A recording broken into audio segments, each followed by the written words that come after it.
Ilan na lang bayaran dyan? Ito ka, sir. Ganyan. 1, 2, 3, 4, 5, 6, 7, 8. Walo. Pasok ko kayo. Ano nangyari sa'yo, sir? Ha? Kung alam ko lang pa siguro pag nung nagsimula pa nung nagkabit ko ako rin sa labas ng TRS. Kailan yun? Kailan? Matagal na taon na po kasi ito eh. Yung lakad mo kasi parang piki eh. Opo. Tama ba? Nakita ko ah. Lakad ka nga ulit. Parang ano siya, pigil. Ayan, oh. Oo, ayan, oh. Oo nga, oh. Sige, lakad ka ulit dito. Ayan, oh. Hindi ma-straight. Upo ka dito ulit. Ngayon, Sakit po pagka po yung uupo ako tatayo. ano nang may x-ray kayo? Pina-x-ray mo ba yung tooth? Saan bang mo sumasakit? Dito po ang office eh. Okay. Hindi ka nagpa-x-ray? Hindi po. Dapat dyan, idol, ganito ang discarte dyan. Pagka alam nyo, nahihirapan na kayo, katulad yan, may epekto na sa ano mo, napipiki ka na. Isa lang ang sikreto dyan, kailangan ipaano nyo, para makita natin kung ano yung nagiging difference. Kung kinakain na, kung meron kasi tinatawag tayo ng mga osteoarthritis. Diba? Gets nyo naman yan. Titignan natin kung gaano kakapal yung mga ribaba. Tapos titignan din natin yung hip joint nyo kung healthy pa. Okay? Kaya ano bang hindi ka ba na-disgrasya? Hindi ka ba na-disgrasya before? Ano, hindi ka nalaglag sa mga hagdan-hagdan, nadulas, Yun nga lang po, tumamay puwet? pangalan lang po siguro ako nung nasa babaw ng motor, nung nagabit po ako ng ilaw. Pero mababa lang naman po. Tapos, Nakakay na po ako nun eh, napilay yata. Parang, nagmilay ka kaganon. parang gano'n lang po eh. Pero kinabukasan naman po, okay naman po. Tapos yun, Ang mangyayari kasi yan, idol, ipapaano ka niyan, bone density. Kasi kung ganun kasimple lang, tas ganyan, napiki ka ng ganung bagay lang, titignan yung mga bone mass natin. Kung healthy ba yung buto mo, kung may lahi kayong osteoarthritis, kung may lahi kayong rheumatoid arthritis, dun yan. Kasi hindi yan makikita. Kasi pag binish, eye to eye lang, hindi natin makita yung loob, titignan ko yung mga pyesa. Ngayon, kailan ka nagsimulang ganyan? November po. Itong ano lang, last year? Ang isang Oh, taon na po yung, basta isang taon na po may git ko. Isang taon na po noong November. okay, isang taon na ng November, December, January, February. So, isang taon na 3 months. Okay. May short ka? Meron po. Sige, may short ka. Kitaan ko si sir ng mga ano, sinyalis na putput na yung ganito. Yung mga sasingit. Parang pato na. Sige, higa ka dyan. Higa. Pwede mo yung short. Kailangan po, mahati pa po gano'n. Never kang naging curious, lumampas ka na ng isang taon. Hinga. Dapat kasi gano'n ang diskarte nyo para malaman natin kaagad. Hinga. Kumbaga, kayo malaman nyo rin kung ano yung, ano ba yung nandito, bakit ganito napipigilan ako maglakad. Sige, straight ka lang.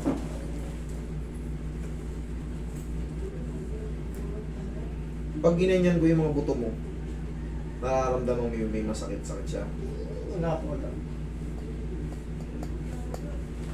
Pag ginanyan ko to, dinyanan ko to. Wala po. Pag inangat ko,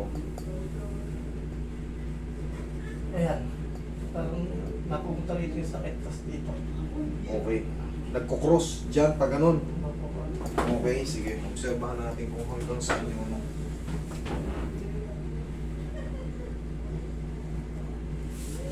Yan, pag ginaganyan, yan dyan ang sakit. Kailangan kasi yan, kailangan yan, madikit mo man yan dito, okay lang. Pero pagka, kalahati pa lang, nagkakaroon ng tension, naku, may bumabara na sa singit mo ito. Sige, palamputin ko muna. Pa-check nyo to ha, idol ha. X-ray po. Pa-x-ray nyo yung lumbar mo tsaka yung ano, yung sa hip joint mo. Kasi ito, itong gagawin ko sa'yo, actually alam ko naman na to eh. Ang gusto ko lang maliwanagan ka rin kung ano yung mga nangyayari sa inyo. Kailangan nyo rin kasi, ito, ang ano ko rito, ito hindi pa sure ha. Kumbaga, siyempre sa dami ng pasyenteng lumalapit sa akin, may mga kapareho ka ng ano, may mga kapareho ka ng sintomas. May mga kapareho ka ng ano, ganito yung lakad, ganito yung nararamdaman. Pag inaangat mo, nagkakaroon ka agad ng parang tension sa ano mo, nanggigigil yung mga litid mo, yung mga muscle mo, parang hindi mo alam kung nangihina ba o nanginginig o pinupulikat. Itong mga ganitong kaso, maaaring dalawa lang, osteoarthritis tsaka avascular necrosis. I-research niyo kung ano yan. Ilang taon ka na? 32. 32, ang bata mo pa. Pero sana hindi pa siya putput na masyado. Bata ka pa, makaka-recover ka pa. Tuturuan lang kita ng exercise sa mga sa araw-araw mong gagawin.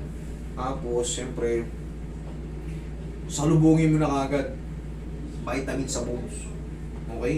Ano pa ito po? Vitamin sa bones. Kahit yan, kahit over the counter, pwede tayong bumili basta vitamin sa bones. Hindi na ako pwede magbigay ng mga pangalan ng mga vitamina. Basta, madali lang naman yun eh. Pag pumunta ka sa mga pharmacy o sa ano, pero mas maganda may check-up ka, idol. Para ma-bone density ka. Kung may lahi ba kayo marupok ang mga buto. Kasi base sa sinabi mo, simple lang ginawa mo, ang baba lang ng tinalunan mo, nag-react ng ganyan. Wala ka namang semplang. Nagpa-check up po kasi ko eh. Oo. Sabi lang po sa akin, uric acid, mataas daw po uric acid.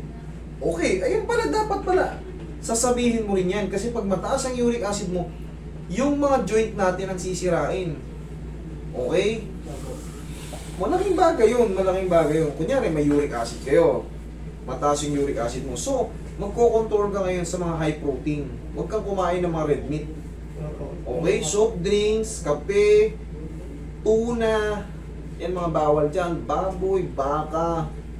Basta mga red meat, tupa, kambing, basta yung mga, baka kumakain ka ng mga ganyan. Pwede lang muna sa yung mga white meat. Ang pinaka-the best, gulay. Gulay-gulay ka lang muna. Pinaka-the best. Kung uric lang to. Pero kasi, wala akong nakitang uric na napipiki at hindi naaangat yung ano. Ang uric, nagsisimula yan dito. O sabihin na natin granting na talagang tumataas ang uric mo. Pero bibihira yung sa hip joint ka agad tinatamaan. Okay? Uunahin yan yung mga paa, tuhod, namamagayan. Hindi ka agad rumirekta yan dyan. Nasaan yung ano mo, findings ng ano mo? Nasaan yung findings mo? Wala po, matagal na po kasi yun. Okay, sige. Idol, bukas sa bukas magpa-x-ray ka. Oo. Pa-check up muna kayo. Kasi bibigyan ka ng, hihingan ka ng request yan, pa-check up muna kayo para maagapan natin habang bata pa siya. Kasi ito, malulungpo ka nito, maniwala ka sa akin. Unti-unti liliit yung paa mo. Ayan, samantalahin mo na medyo pantay pa. Uunti-unti yan. Liliit yung paa mo. Paano siya liliit? Uurong yan kasi babaon yan. Okay? Huwag mo labanan ha. Lambutan mo lang. Okay, isa pa. Lulubog yan dyan eh. Yung mga acetibular roof natin. Ayan, yung mga acetibular ang tinatawag, mapupudpud kasi yan. Tapos yung head femur, mapupudpud yan. Pag napudpud yan, yung isa, abot mo pa, yung isa hindi na. Ngayon, kakadang-kadang ka. Ngayon, ang lakad mo kasi parang bibi. Parang hindi mo maigan mo. Parang takot na takot kang i-extend eh. Okay?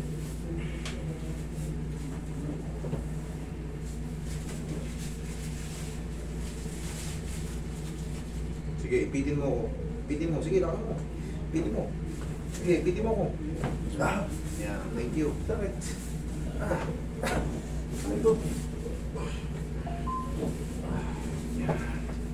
Ginulat ko lang yung singit mo. Yan. Isa yan sa mga method natin. Technique yan para titigasan niya, maglulusin yun dito sa singit. Pero magre-react yun pansamantala. Aray, aray, aray. Aray, aray, aray, aray. Pero, ayan, unti-unti yan kumakalma. Hindi yan parang napipili kasi yayanigin mo lang siya. Hindi siya talaga magpo-broke. Kumbaga, sa bagay, kami nakakaintindi yan. Kami hindi yan talaga mababasag. Kasi, nandyan lang yung ano yan. Pero kung ibababa ko to ng malakas, femur neck, putol yan. Kagaya nung nangyari sa viral. Pero kasi, itong mga method na to, kabisado ko na to. Kumbaga, hindi ka mapapahamak dito. Tapos ikaw, kahit sa bahay nyo lang, lambingin mo to, abot mo naman to, ha? Yung mga muscle mo dito sa legs, dyan. Okay? Kasi minsan, pati dito mismo sa singit na singit yung malapit na sa private natin, ikaw abot mo naman yan. Okay?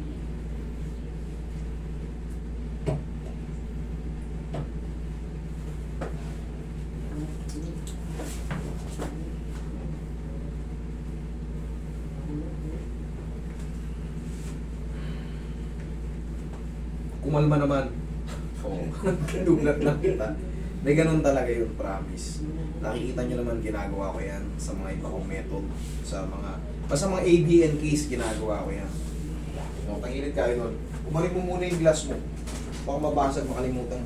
Padadapayin kita mamaya. Sige, tangilid ka.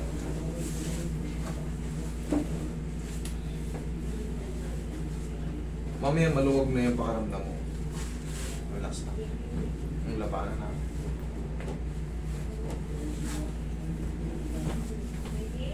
Hindi ba sumakit yung balakang mo dati? Hindi po. Ang kabilang side. Very good kung ganun. Para hindi na tayo magdoble-doble ng... Pare ko.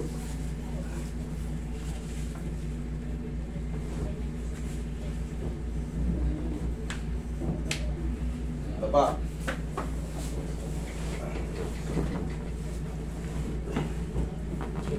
Ito ba?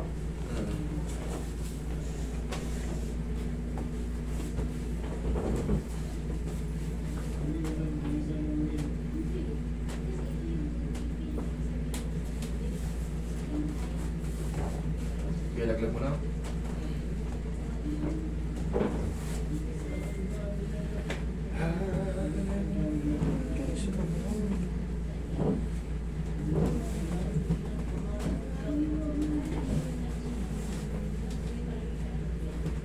Okay, relax na.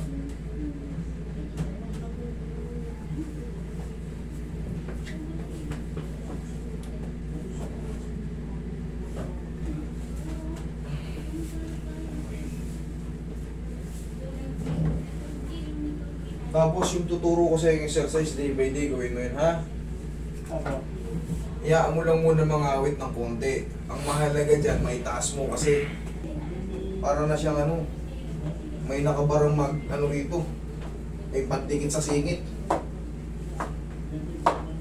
Kailangan yan, tiis ka lang muna talagang sa mga stretching mo, makakaranas ka ng mga, para mga mild reaction na pain kasi babaguhin eh. I-stretchin ulit yung mga muscle mo. Sa singit mo, yung mga litid dyan, yung mga quadricep muscle mo.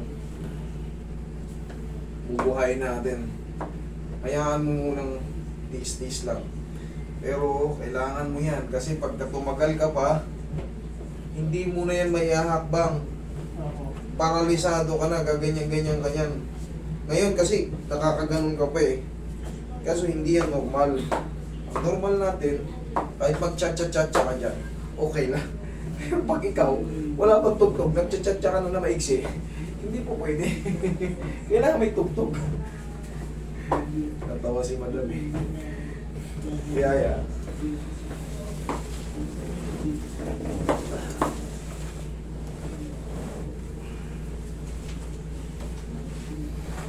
Wait dito. Taas mo lang. Payo ko lang sa lahat sa lahat ng mga nakakaramdam na consistent na, sabi natin isang 3 linggo na o 2 linggo, may ipa-check up nyo para hindi kayo umabot sa severe movement kasi ito, lumampas pa ng 1 taon bago wala pa rin check up. Okay, inhale, exhale. Tignan nyo man lang kung ano nangyayari sa joint nyo kasi napigil na yung paglalakad nyo. Buti, hindi ka pinapayuhan na nakakakita sa'yo, idol. Pare, ano ka na? Hindi ka na makalakad Pa-check up mo yan. O natatakot ka magpa-check up? Hindi, naging nagpadok-tog mo kasi ko nung ulit. Tapos wala pa rin. Hayaan mo masaktan ka ng konti. Sige pa. Hayaan mo masaktan ka ng konti. Sige. Huwag mo labanan. Sige.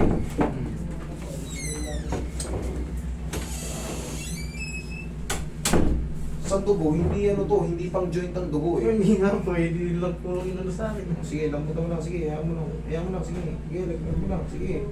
Sige pa. Sige, laglag mo lang. Sige pa. Sige pa, laglag mo na. Sige, hayaan mo nasaktan ka. Sige. Sige pa.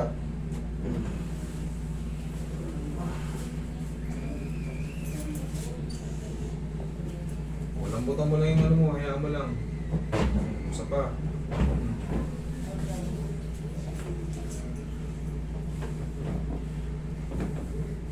Like pa rin. Okay. Sige, testing mo ngayon. Ito naman yung exercise mo. Upo ka muna. Upo muna. Ito yung exercise mo. Ba nakaupo ka o? Ito ka. 1, 2, 3. Taas na. Sige. Oh. Ayan pala, kaya mo naman na eh. Ha? Dati di ba? Hindi niya maabot yung ano, yung medyas. Subarin mo nga. Hindi mo maabot. O ngayon. Oo. Abot mo na. Gulat ka ngayon. Idol, gusto kitang tulungan. Hindi kita sinisermonan. Gusto ko lang yung technique.